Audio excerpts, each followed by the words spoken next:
Sejam bem-vindos ao meu canal de fotografia. Eu me chamo Daniel, trabalho e vivo de fotografia, estudo muito sobre fotografia e hoje nós vamos aprender a dominar 100% o ISO. Primeiro, antes de tudo, a gente tem que entender que o ISO é uma configuração artificial da câmera. Como assim? Outras configurações trabalham com a funcionalidade de aumentar ou diminuir a quantidade de luz que chega na câmera. Como? O obturador. Ele aumenta a velocidade ou diminui a velocidade que o obturador abre e fecha. Ou seja, você deixa um período maior entrando mais luz ou você deixa um período menor entrando menos luz. É físico. Quando estamos falando sobre o ISO, não, é outra coisa. O ISO, ele é artificial, ele vai controlar a sensibilidade do seu sensor. Isso é importante a gente saber por quê? Porque quando a gente estamos falando no caso de outra configuração, nós temos consequências quando aumentamos ou diminuímos completamente diferentes do ISO. Quando a gente aumenta ou diminui o diafragma, a gente muda o nosso campo de foco. Quando a gente aumenta ou diminui a velocidade, a gente muda como a foto vai ficar esteticamente em relação a estar com aspecto de congelado ou ter borrões. Quando nós aumentamos e diminuímos o ISO, nós temos a consequência de ter ruído na foto. Por quê? Porque a gente muda algo digital, que é a quantidade de sensibilidade dentro do sensor. E em falar em sensor, é muito importante a gente tentar entender como funciona o sensor da nossa câmera para a gente poder trabalhar melhor com o ISO. Como assim? Quando a gente está falando de um sensor APS-C, que é um sensor os mais antigos, né? Ainda tem câmeras novas que saem com sensor APS-C, mas não são as top de linhas. Nós estamos falando de um sensor que tem mais dificuldade em trabalhar em ambientes escuros, ou seja, a faixa do ISO que trabalha sem ter ruído é menor.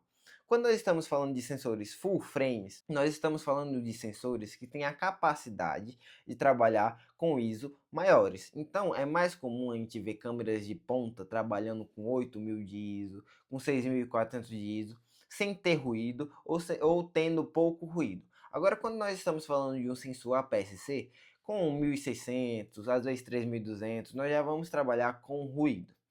Isso acontece porque o tamanho do sensor, a sensibilidade dele é maior, e aí o que acontece é que a gente tem um ruído com menos ISO. Dito isso, a gente tem que entender qual é a faixa etária que o nosso ISO trabalha melhor.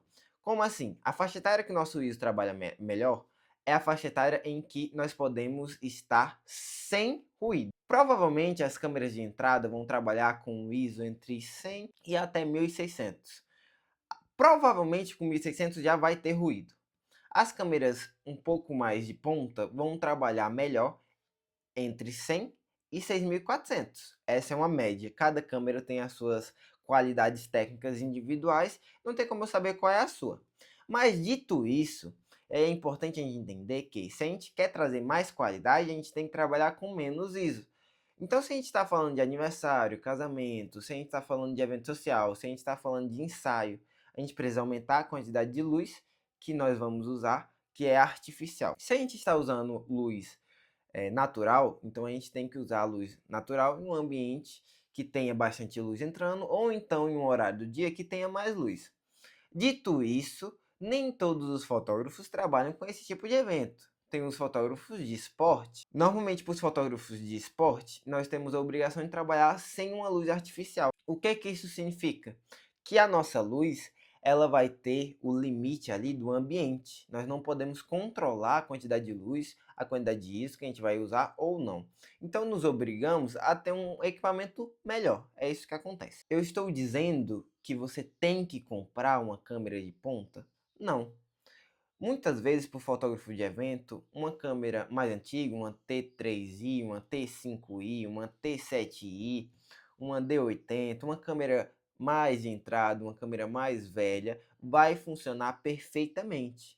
Por quê? Porque nós trabalhamos com o ISO básico. Não temos o objetivo de ir para um evento trabalhar com 1.800, 1.600, 3.200, 6.400 de ISO. Nós vamos para o evento trabalhar com menos ISO, com 400, 200. Eu, particularmente, tento sempre trabalhar com 100 de ISO. e eu ponho o meu flash para trabalhar um pouco mais. Essa foi minha explicação básica de como funciona o ISO, e uma dica que eu dou é sempre tentar trabalhar com o ISO na faixa dos 100 a 400. Não tem erro, não importa se a sua câmera é top ou se a sua câmera é de entrada, ela vai trabalhar muito bem, vai trabalhar muito bem.